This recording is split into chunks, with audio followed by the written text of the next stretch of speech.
In the ever-evolving landscape of global politics, alliances and political blocs play a pivotal role in shaping the course of international relations.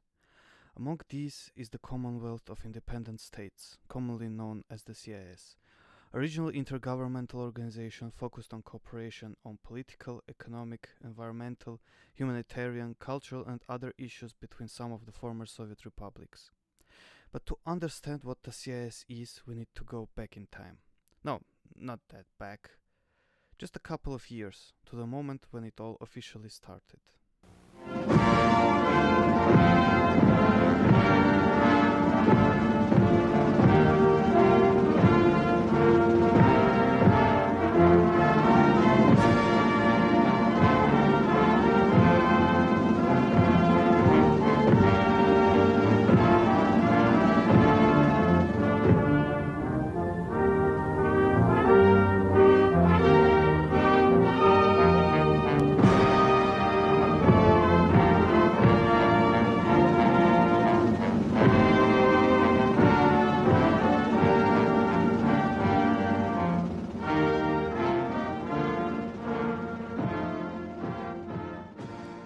And that's the day when this officially became this. However, not all of the Soviet republics were eager to join the new bloc. While the Soviet Union, for which the CIS was initially considered a replacement, consisted of 15 countries, CIS is currently composed only of 9 full member states and 1 associate state. 3 of post-Soviet countries never were members of CIS and are member states of the European Union, while 2 withdrew from CIS due to their military conflicts with Russia. When CIS was established as a result of the collapse of the Soviet Union, there were two arguing opinions whether it was just a tool for a civilized divorce of the former republics or a framework for the restoration of the Union. On the one hand, as we can see, CIS is a fully established regional intergovernmental organization with its relevant bodies like Council of Heads of States, Council of Foreign Ministers, Economic Council. There are a lot of intergovernmental signed agreements, but on the other hand, not all the republics are interested in further integration. Moreover, Moldova seeks to leave the CIS and has not participated in its activities since 2022. So as we can also we can see that there are a lot of territorial conflicts between the members of the CIS, which makes further integration impossible. So in my opinion, CIS failed to become a fully integrated union. The creation of CIS was an opportunity for already independent states to act on international platforms. But I think there was another important motive here. The CIS was aimed at not losing the heritage received from the USSR, and it's about political and personal relationships. The newly elected leaders of the newly independent states had mostly been the first faces of the republics during the Soviet rule, had been involved in politics for a long time, and had already acquired personal relationships with others. No matter how different the approaches were to the development of their countries, they shared the same past, and it was also expressed in the creation of CIS. Although CIS was initially made as a cooperative organization aiming to save previous connections between former Soviet states, I like to stick to the concept that CIS was made in order to prevent more chaotic consequences from happening during the dissolution of USSR, thus making that process more stable. The CIS, being the exclusive zone of influence of Russia, can be used by it as a lever of pressure on the other members of states in order to show Russia's dominance in the post-Soviet region even after the collapse of the USSR. The conception of the CIS has, however, led to the creation of several satellite organizations, such as the Eurasian Economic Union, which facilitates a sort of a free trade agreement between CIS nations, the Collective Security Treaty Organization, which is a military alliance between several CIS countries, and the Union State, which creates deeper economic and military connections between Russia and Belarus.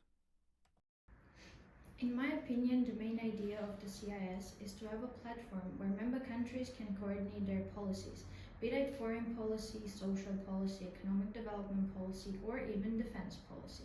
The question is that to this day, the organization is considered a rather failed project, that's something that would effectively function and let its nations thrive. It is common knowledge that traditionally such areas as foreign policy are rather sensitive for the member countries and cause misunderstandings. Let's take European Union as an example, where the common foreign policy remains an area where the integration is taking place gradually and pretty slowly, to be fair. This brings us to a conclusion that political integration is something rather illusional at this point. Economic integration, on the other hand, is something that is rather successfully brought to life within, for example, the Eurasian Economic Union. The bloc of 5 countries, namely Russia, Belarus, Armenia, Kazakhstan, and Kyrgyzstan, convinces us that it's easier to implement successful projects within a smaller group of countries.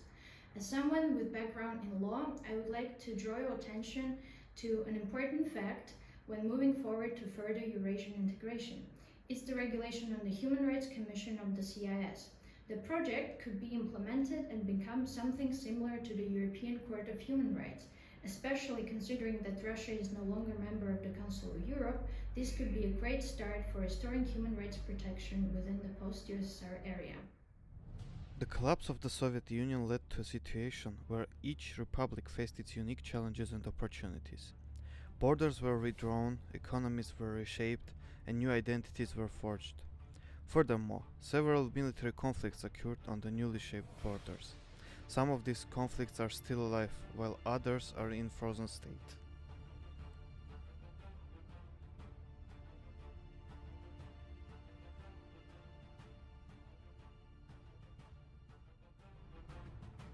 Indeed, one of the most tangible and tragic conflicts in the post-Soviet space is the Russian-Ukrainian conflict, which turned into a full-scale war in February 2022.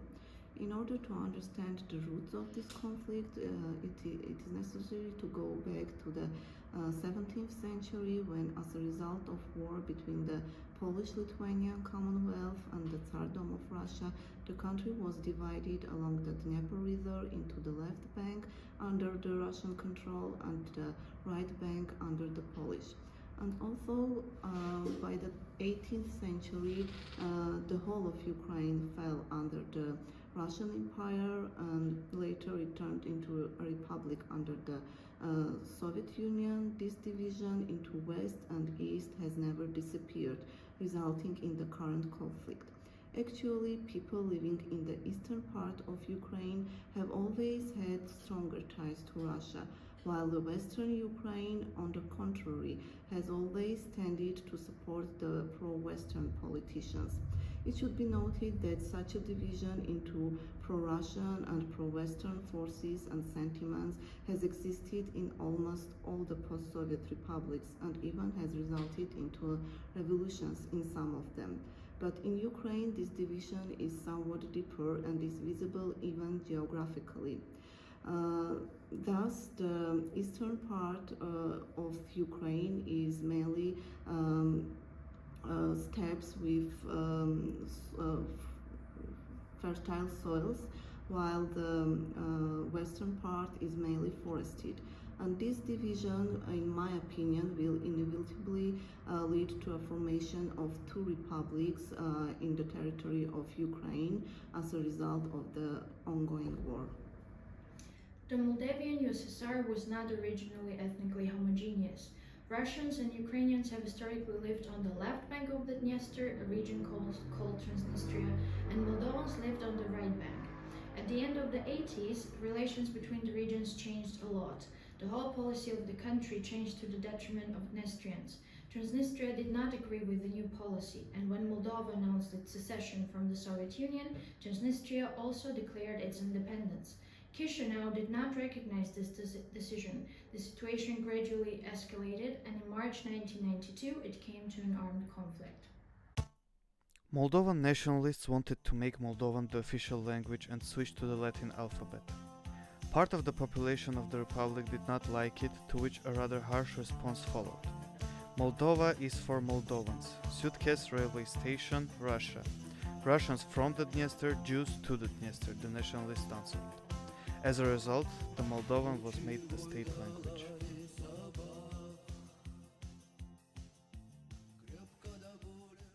In July, Moldova and Russia signed a ceasefire agreement.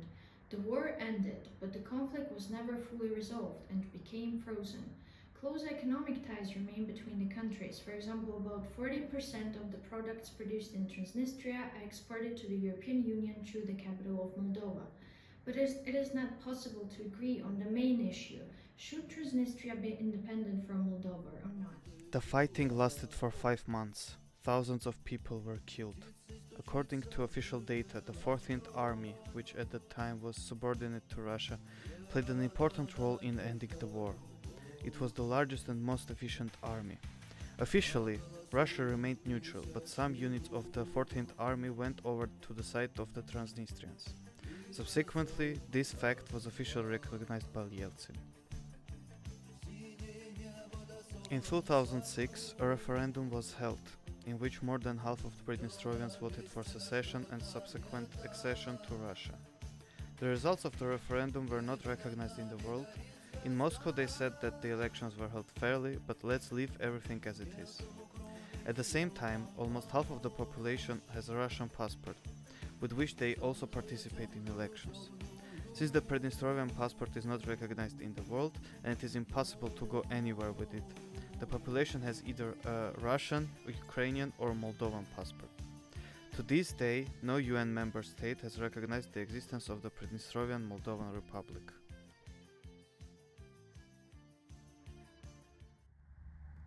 Speaking about conflicts in Central Asia, I would mention two types of them, so-called internal and external. Internal conflicts appear mainly because of power struggle between clans and economic crisis in the country. The great example for such conflict could be Tajikistan civil war that happened between 1992 and 1997. The external conflicts, on the other hand, are much more complicated and primary are fights for territory. The best examples of these are the conflicts between Tajikistan and Uzbekistan, Tajikistan and Kyrgyzstan. The first reason for the origin of such territorial conflicts is that in the Soviet times, borders were carried out artificially, with little or no regard for the ethnic or geographical characteristics of the region. The second reason are the natural resources in disputed areas. But perhaps the most violent amongst these conflicts occurred between the two South Caucasian nations, Armenians and Azerbaijanis. The conflict was an ethnic and territorial conflict between Armenia and Azerbaijan over the region of Nagorno-Karabakh, inhabited mostly by ethnic Armenians until 2023. Throughout the Soviet period, Armenians in Nagorno-Karabakh Autonomous Oblast were heavily discriminated against. The Soviet Azerbaijani authorities worked to suppress Armenian culture and identity in Nagorno-Karabakh, pressured Armenians to leave the region and encouraged Azerbaijanis to settle within it, although Armenians remained the majority of population. The conflict escalated into a full-scale war in the early 90s, following the dissolution of the Soviet Union. The war was won by Artsakh and Armenia. The ceasefire ending the war, signed in 1994 in Bishkek, was followed by 2 decades of relative stability, which significantly deteriorated in April 2016, when a 4-day escalation resulted in hundreds of casualties but only minor changes to the front line.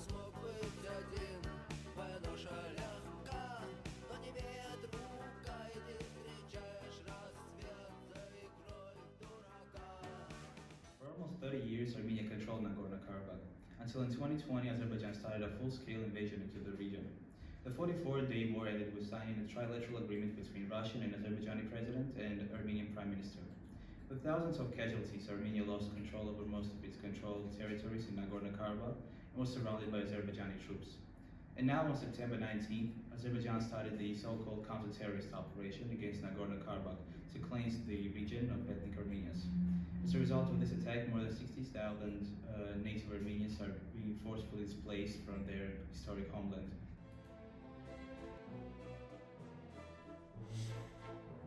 However, the territorial disputes were not the only thing that was left from the Soviet Union.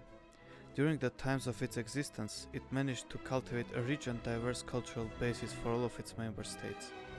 The Union made it possible for Tajik composers to be the disciples of Armenian ones, Armenian composers to Russian ones, and so on. Furthermore, Many of the nations benefited from this cultural exchange by including new and previously unseen aspects into their own cultures.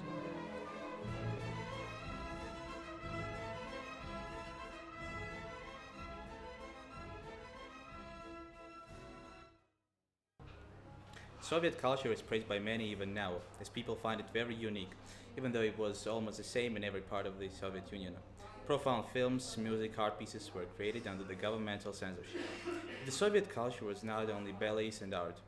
The whole phenomenon of Soviet mentality was a product of what is called the New Soviet Man concept, a concept that presented an archetype of a person with specific qualities that were said to be emerging as dominant among all citizens of the Soviet Union, irrespective of countries' cultural, ethnic, and linguistic diversity, creating a single united Soviet people and Soviet nation.